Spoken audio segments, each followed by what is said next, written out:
지난 12월 3일 대통령의 계엄 선포가 있었습니다. 물론 3시간 만에 해제되어서 참 다행스럽다 그런 생각입니다만, 개인적으로는 이 사건의 충격이 이상하게도 시간이 지날수록 더 커진다는 느낌이 있습니다. 어두운 서울 항공에 헬기가 날아오고 무장한 군인들이 국회의사당에 창문을 부수고 진입하는 영상을 볼 때마다 충격이 가시지 않습니다.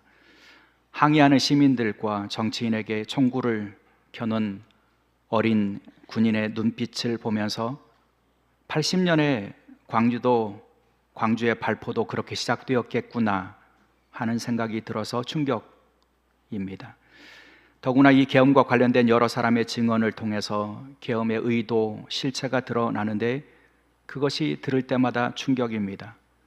이 기회에 싹 잡아들여 대통령의 입에서 나왔다고 하는 이 명령, 국정원의 간부의 증언이 있었는데요.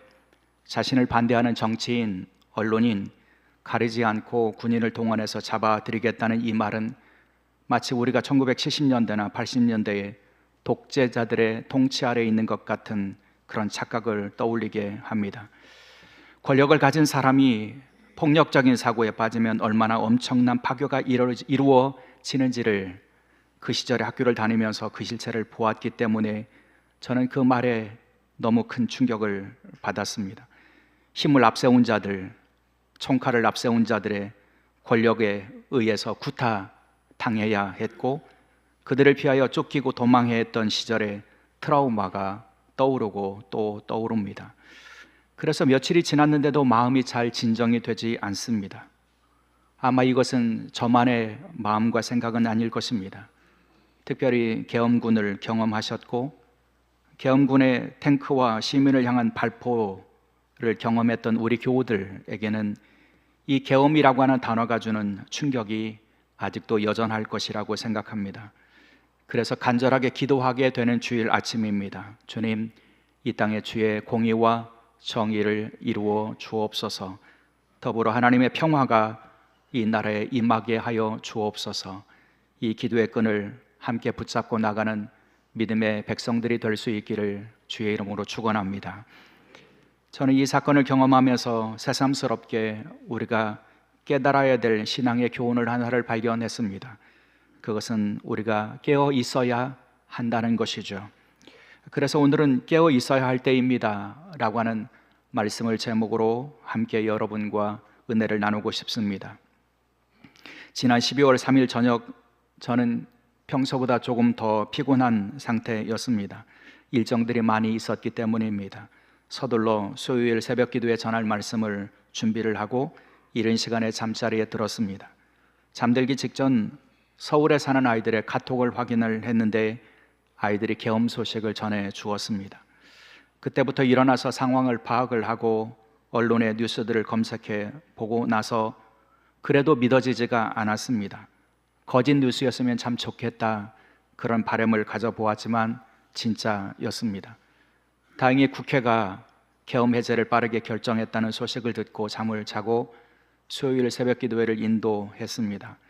그 시간에 간절한 마음으로 하나님 앞에 나라와 민족을 위해서 기도하지 않을 수가 없었습니다. 계엄의 상황을 두고 하나님 앞에 기도했습니다. 나중에 들으니까 제가 하는 그 기도를 통해서 밤새 일어났던 계엄의 상황을 알게 되었다 하시는 분들이 우리 교우들 가운데 꽤 있었습니다. 제가 그분들과의 대화를 나누면서 그런 생각이 들었습니다. 역사적인 사건이 이루어지는 그 순간에도 잠들어 있던 사람들과 깨어 있었던 사람들이 나누어지는구나. 저도 아마도 아이들의 카톡을 확인하지 않고 잠이 들었다면 그날 밤에 무슨 일이 있었는지를 알지 못하고 새벽에 일상적인 아침을 맞았을 것입니다. 그러나 다행히 깨어 있었기 때문에 알았기 때문에 걱정했고 그 걱정을 가지고 하나님 앞에 기도할 수 있었습니다.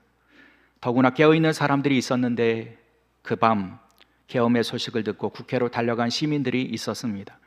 군경과 맞서 맨몸으로 맞서 군경들에 저항하는 시민들의 모습을 보면서 저는 깨어 있다고 하는 것이 얼마나 중요한지를 알았습니다. 역사 속에서 살아갈 수밖에 없는 한 시민이고 역사 속에서 발을 딛고 살아갈 수밖에 없는 그리스도인인 우리가 깨어 있다는 것이 얼마나 중요한가 하는 것을 생각하게 되는 밤이었습니다. 사랑하는 여러분, 주님의 가르침이 있습니다. 주님은 제자들을 향하여 깨어 있어야 한다고 강조하셨습니다. 오늘 본문의 내용인데요, 오늘 본문의 배경은 예수님께서 예루살렘에 입성하신 다음에 제자들과 함께 예루살렘 성전 앞에 있었던 사건에서부터 시작이 됩니다. 예수님께서는 그 영광스럽고 위용이 있는 화려한 예루살렘 성전을 바라보시면서 이 성전이 곧 무너지게 될 것이라고 예언하셨습니다. 여러분, 유대인들의 문화 속에서 성전이 무너진다는 것은 세계관이 흔들리는 충격적인 사건이 아닐 수가 없을 것입니다. 하나님의 영광 가운데 임재하여 계시고 하나님이 예배받으시는 그 성전이 무너진다는 것은 그들은 상상할 수도 없는 일이었기 때문입니다. 예수님의 예언은 그러나 여러분, 기원 후 70년에 로마군에 의해서 실제로 역사 속에 실현된 것을 우리는 기억하죠. 제자들의 입장에서 보면 그 충격적인 사건을 그냥 받아들이기가 쉽지 않았을 것입니다. 그래서 예수님께서 주신 그 말씀을 기억하며 제자들이 감람산에 앉아 계시는 예수님 앞에 찾아옵니다. 그리고 몇 명의 제자들이 종용이 은밀하게 예수님께 질문을 합니다. 예수님께서 성전 파괴에 대하여 예언을 하셨는데 그런 때, 그리고 그런 때에 일어나는 재난, 징조, 그런 것이 어떻게 이루어질 것인지를 물었습니다. 그것이 마태복음 24장 3절이죠. 하반절입니다. 또 주님의 임하심과 세상 끝에는 무슨 징조가 있사오리이까? 여러분, 성전의 붕괴를 세상의 끝에 있는 사건이라고 제자들은 받아들였고, 그래서 주님의 임하심, 메시아의 임하심과 세상 끝에 있을 징조를 물어보게 된 겁니다. 여기 주님의 임하심이라고 번역하는 이 단어는 파루시아인데, 파루시아라고 하는 이 단어의 의미에는 현존, 임재, 강림의 의미가 있습니다. 메시아께서, 주께서 이 땅에 현존하시고 강림하시는 사건이 언제 있을 것인지를 물은 것입니다. 사도 바울은 그래서 이 단어를 주님의 다시 오심의 의미를 담아 즐겨 사용했던 것이죠. 주님의 재림, 주님의 다시 오심을 표현할 때 파루시아라고 하는 이 단어를 자주 사용했습니다. 그리고 주님의 다시 오심은 사도 바울에게는 주님의 구원의 완성이라고 하는 의미를 가지고 있는 것으로 이해했습니다. 예수님의 말씀도, 제자들의 질문도 그렇습니다. 주님의 임하실 때와 세상의 끝에 있을 징조가 무엇이냐고 묻고 있죠. 여기 세상의 끝이라고 하는 이 표현에서 끝이라고 번역되는 단어는 쉰텔레이아스라고 하는 단어인데, 이 단어는 완료, 마침, 성취, 완성, 그런 의미를 가지고 있습니다. 그러니까 주님이 오셔서, 왕처럼 오셔서, 파루시아의 때에 주님이 오셔서 구원을 완성하실 것인데, 그때 어떤 징조가 일어날 것인지를, 어느 때에 그 일이 일어날 것인지를 제자들은 알고 싶었던 것입니다. 그 질문을 들으신 예수님께서 대답해 주시는 내용이 오늘 24장에 담겨 있는데요, 주님은 그때의 징조라든가 그때가 언제 일어날 것인가 하는 것에 대하여 말씀해 주시지 않습니다. 언제 그 일이 일어날 것인지는 아버지 하나님만 아시는 것이다 라고 단호하게 그 질문에 대하여 대답하지 않으셨고요, 그리고 나서 주님의 관심은 그 파루시아의 시간, 그때 우리는 어떤 모습으로 주님 앞에 설 것인지, 구원의 완성자로 오시는 왕이신, 우주적인 통치자이신 주님이 곧 오시는데 그때에 너희는 어떻게 그 앞에 서야 될 것인지 그들의 신앙의 자세를 교훈하여 주셨습니다. 교훈하여 주시면서 강조하시고 반복하신 내용이 분명합니다. 42절 그러므로 깨어 있으라, 43절 깨어 있어, 44절 준비하고 있으라. 주님이 오실 때에 너희는 깨어 있어야 된다고, 정신을 차리고 있어야 한다고, 그래서 주님의 오심을 기꺼이 준비하고 기쁘게 맞아들일 수 있어야 된다고 말씀해 주십니다. 흥미로운 것은 여기 깨어 있어라, 깨어 있어라, 준비하고 있어라 라고 하는 이 표현이 원어 성경에서 읽어보면 모두 다 현재형으로 되어 있다는 겁니다. 현재 명령어로 되어 있습니다. 지금 깨어 있어야 한다고요, 지금 준비하고 있어야 한다고요, 심지어는 인자가 오리라 라고 하는 표현이 우리는 미래형으로 되어 있는 것처럼 번역되어 있지만 헬라어 성경에 보면 현재형으로 되어 있습니다. 주님이 오고 계시다, 그렇게 말씀해 주십니다. 여러분, 주님의 오심은 미래의 어느 시점에서 이루어지는 것이 아니라 지금도 그분은 우리에게 다가오고 계시다는 거죠. 그러니 지체할 틈이 없다는 겁니다. 주님이 지금 오고 계시는데 여러분, 우리가 준비되지 않으면, 깨어있지 않으면 주님이 오실 때에 그 앞에서 영광을 얻을 수 없다고 말씀해 주시면서 지금 정신 차리라고, 지금 깨어 있으라고, 지금 주 앞에 설 준비를 하고 있으라고 말씀해 주시고 있습니다. 사랑하는 여러분, 기억하십시오. 우리가 주님의 오심을 깨어서 준비하고 그리고 깨어서 주님을 맞이해야 되는 이유가 분명합니다. 그것은 주님이 오시는 사건이 우리에게는 영광과 존귀와 즐거움, 칭찬에 참여하는 시간이 되고 기회가 되기 때문입니다. 여러분, 주님께서는 당신의 오심이 어떤 영광과 존귀한 모습으로 오시는지를 설명해 주셨는데요, 30절과 31절의 내용이죠. 그때에 인자의 징조가 하늘에서 보이겠고 그때에 땅의 모든 족속들이 통곡하며 그들이 인자가 구름을 타고 능력과 큰 영광으로 오는 것을 보리라. 그가 큰 나팔 소리와 함께 천사들을 보내리니 그들이 그의 택하신 자들을 하늘 이 끝에서 저 끝까지 사방에서 모을 것이다. 여러분, 주님의 오심이 어떤 모습으로 오신다고요? 큰 능력과 영광으로 오신다고요. 천사들의 나팔 소리와 함께 승리하신 분으로 오신다고요. 여러분, 하늘에서부터 천사들의 영광의 노래를 들으면서 오시는 그분은 누구이십니까? 땅보다 크신 분이시고요, 온 우주의 절대적인 통치자이시고요, 모든 만물로부터 영광을 받으실 수 있는 분이십니다. 그분이 오신다, 이렇게 말씀해 주십니다. 주님은 그 영광스러운 모습으로 오신다, 이렇게 말씀해 주시는 거죠. 파루시아라고 하는 말의 의미가 본래 그렇습니다. 파루시아라고 하는 이 말은 어떤 제국의 왕이 자신이 다스리고 있는 영지에 갑작스럽게 임하는 사건을 의미하고 있습니다. 여러분, 왕이 자신이 통치하는 제국에 임할 때에 그 땅에 사는 사람들이 그 왕을 잘 맞이하고 영접하면 그 왕과 함께 영광을 누리고 왕이 베푸는 잔치에 참여해서 기쁨과 즐거움을 누리게 될 것입니다. 그러나 반역한다면요, 저런 왕은 우리에게 필요 없다고 그 왕을 받아들이지 않는다면 그들은 왕의 군대에 의해서 멸망을 당하게 될 것입니다. 온 세상의 왕이신 주님이 오시는데 그 주님을 깨워서 맞이하고 준비하고 맞이하라고 주님께서는 말씀해 주시는 거죠. 더불어 주님은 당신의 다시 오심을 뭐라고 말씀하냐면 주인으로 오신다, 이렇게 말씀해 주시죠. 42절의 내용입니다. 그러므로 깨어있으라. 어느 날에 너희 주가 임할는지 너희가 알지 못함이니라. 여러분, 주님은 주로 오신다고요. 여러분, 종에게 주인의 모습으로 오신다, 이렇게 말씀해 주십니다. 그런 상황입니다. 제자들에게 집을 맡기고 왔던 주인이 먼 곳에 갔다가 어느 날 올지 모르지만 찾아왔을 때의 상황을 말씀하는 겁니다. 주인의 모습으로 찾아왔을 때 왕들이 그 주인 앞에서, 하인들이, 종들이 그 주인 앞에서 성실하고 진실하고 충성되고 지혜롭고 살고 있었는지 주인 앞에서 판가름이 된다는 거죠.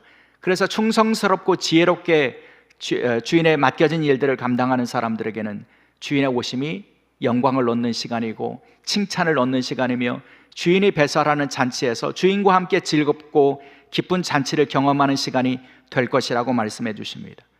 주님은 그렇게 말씀해 주십니다. 당신이 우주적인 왕의 모습으로 오실 것이라고요. 이 땅의 모든 것들의 참된 주인으로 다시 오셔서 당신의 주권을 나타나 보여주실 것이라고요. 우리는 그 앞에 서게 될 것이라고 말씀해 주십니다.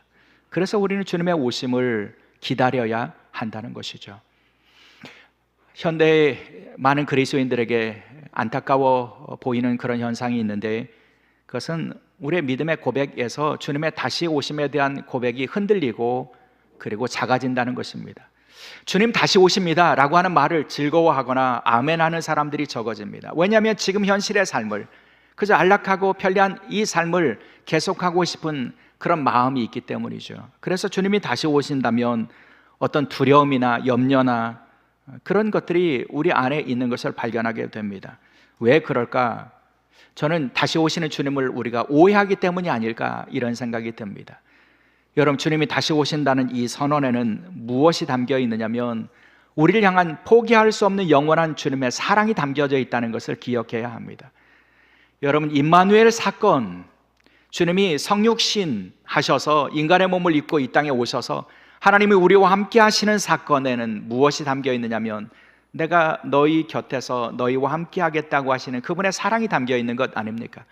사랑하는 이의 곁에 다가가기를 원하는 마음처럼 주님이 사랑하셔서 우리와 같은 모습으로 오셔서 우리 곁에 계시는 사건이 임마누엘 사건이죠. 그리고 그분은 그 모습으로 오셔서 우리에게 사랑을 보여주시지 않으셨습니까? 여러분, 다시 오신다는 것도 그렇게 우리가 읽어야 한다는 겁니다.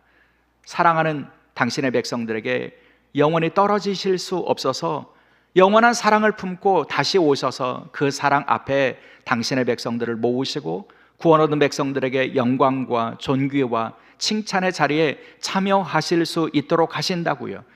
그 사랑의 주님을 얼굴과 얼굴을 맞대고 보며 그 영광에 참여할 뿐만 아니라 그분께 예배하는 거룩한 기쁨과 감격을 누리게 하신다고요. 그것이 주님이 다시 오실 때 우리가 얻을 수 있는 영광이고 즐거움이고 기쁨이라고 말씀해 주시는 겁니다.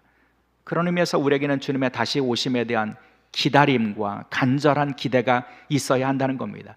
그 기대가 있는 사람들이 현실의 삶을 넘어선 소망을 얻고 살아갈 수 있기 때문입니다. 주님이 오실 때에 내가 그 영광에 참여할 것이라고, 주님이 오실 때에 나에게 기쁨의 잔치를 배설해 주실 것이며 나를 존귀하게 여겨주실 것이라고, 주님과 함께 왕노릇하는 영광을 얻게 하실 것이라고 하는 그 믿음으로 무장할 수 있을 때에 우리는 주님을 깨워서 기다릴 수 있는 사람들이 될 수 있을 줄 믿습니다. 그렇다면 여러분, 그렇게 깨워서 주님을 기다리는 사람들에게 필요한 것이 무엇일까요? 여러분, 어떻게 해야 우리는 깨워서 주님을 기다릴 수 있을까요? 주님이 주시는 답은 이것입니다. 37절로 39절, 노아의 때와 같이 인자의 임함도 그러하리라. 홍수전에 노아가 방주에 들어가는 날까지 사람들이 먹고 마시고 장가들고 시집가고 있으면서 홍수가 나서 그들을 다 멸하기까지 깨닫지 못하였으니 인자의 임함도 그러하리라. 주님이 오실 때에 그 상황을 주님은 어떻게 설명하시냐면 노아의 때와 같을 것이다, 이렇게 말씀합니다. 먹고 마시며 시집가고 장가가고 현실의 삶의 즐거움에 빠져서 깨닫지 못하는 사람들, 그들은 주님의 오심 앞에서도 그 주님을 받아들이고 모셔드리고 영접해드리고 주님과 함께 영광을 누리는 그 기쁨에서 제외될 것이라고 말씀해 주십니다. 노아의 방주에 타지 못한 사람들처럼요. 여러분, 그렇다면 주님께서 원하시는 것이 무엇입니까? 깨닫는 것입니다. 주님이 오신다는 것을 깨닫는 것입니다. 우리가 주님 앞에 선다는 것을 깨닫는 것입니다. 내가 주님이 주신 시간들을 살고 있다고 하는 것을 깨닫는 것입니다. 내가 주님의 백성이라고 하는 것을 깨닫는 것입니다. 나의 정체성을 깨닫고 나의 존재 이유를 주님의 뜻 안에서 발견하고 깨닫고 그 뜻에 따라서 살아가는 것입니다. 이것이 깨어있는 사람들의 모습이라고 할 수 있습니다. 구약의 역사에서 예언자들의 활동을 우리가 기억하는데요, 여러분, 예언자들이 이스라엘 백성들을 향하여 꾸짖고 그들을 책망했던 내용이 무엇입니까? 이스라엘 백성들이 자신의 정체성을 잃어버렸기 때문입니다. 그들이 하나님의 구원을 받은 백성이라고 하는 것을 잊어버렸습니다. 하나님과 언약 백성이라고 하는 것도 잊어버렸습니다. 하나님의 언약 백성으로 하나님께서 세상에 세우신 거룩한 열방의 빛으로 세워진 그 백성이 어떻게 행해야 할 것인지를 그들은 잊었습니다. 그래서 여러분, 호세아도 그렇고요, 예언자들이 여러분 그들에게 책망한 내용은 무엇입니까? 너희가 망각했다는 겁니다. 너희가 누구인지를 망각했다는 겁니다. 하나님의 사랑이 왜 너희에게 있는지를 망각했다는 겁니다. 깨닫지 못했으니 그들이 이방의 우상들을 따라가고 현실에서 풍성함을 주겠다고 말하는 바알을 쫓아가고, 그래서 하나님의 백성다운 모습을 그들이 지키지 못해서 주님께서는 그들에게 멸망을, 진노를, 심판을, 보응을 선포한 것이 아닙니까? 사랑하는 여러분, 우리가 주님의 오심이 보응과 진노가 되지 않기를 원한다면 여러분, 그 첫 출발점에 우리는 무엇을 가져야 되냐면 깨달아야 한다는 겁니다. 내가 누구인지, 나에게 주신 시간의 주인은 누구이신지, 이 세상의 통치자는 누구이신지, 참된 주인은 누구이신지, 그 주님 앞에서 나는 어떤 존재인지, 무엇을 위해서 살아가야 되는지, 여러분, 묻고 질문하고 생각하고 사유하고 자각하고 그래서 깨달아야 한다는 그런 말씀이죠. 함석헌 선생님이 생각하는 백성이 산다 라고 하는 그런 유명한 말씀을 하시지 않으셨습니까? 그 말씀을 빌리자면 우리는 생각하는 그리스도인들이 살 수 있다는 겁니다. 생각하고 자각하고 사유하고 그래서 깨닫는 사람, 내가 하나님의 백성이라고 하는 것을, 내 시간의 주인이 하나님이시며 이 온 세상의 주인이 하나님이시며 그분이 곧 우리에게 오고 계시다고 하는 것을 깨닫는 사람들이 깨어있는 신앙을 가지고 살아갈 수 있게 된다는 것이죠. 이번 계엄 전국을 지나면서 많은 사람들이 떠올린 정신 사상가가 있는데 한나 아렌트라고 하는 인물입니다. 한나 아렌트를 떠올린 것은 그가 그 나치의 친위대 장교였던 아돌프 아히만의 체포되는 모습 그리고 재판을 받는 모습을 보면서 평범한 악이라고 하는 개념을 사용하고 설명했던 그런 그 사상가이기 때문이죠.